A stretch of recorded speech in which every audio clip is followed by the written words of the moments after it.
Kung hanggang ngayon ay hindi mo pa nare-realize na ang gusto ng isang lalaki ay irespeto siya at ang gusto naman ng babae ay mahalin siya, abay saan ka nagsususot? Well, ang isang lalaki pag hindi mo nirespeto, wini-withhold niya ng pagmamahal sa'yo. Same thing, pag hindi mo minahal ang isang babae, hindi siya magiging respectful sa'yo. Hindi mo siya nire-respeto, hindi ka rin niya minamahal. Saan patungo ang relasyon niyo nito?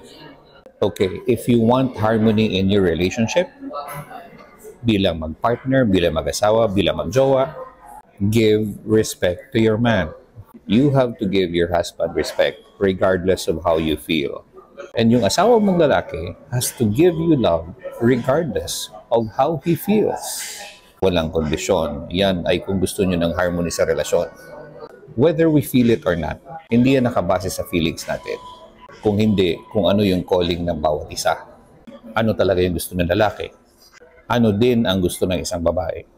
Lalaki, God is calling you to love her. Babae, God is calling you to respect Him. Why complicate things when you can simplify? Dapat bubukal sa loob nyo yan kung gusto nyo ng magandang relasyon.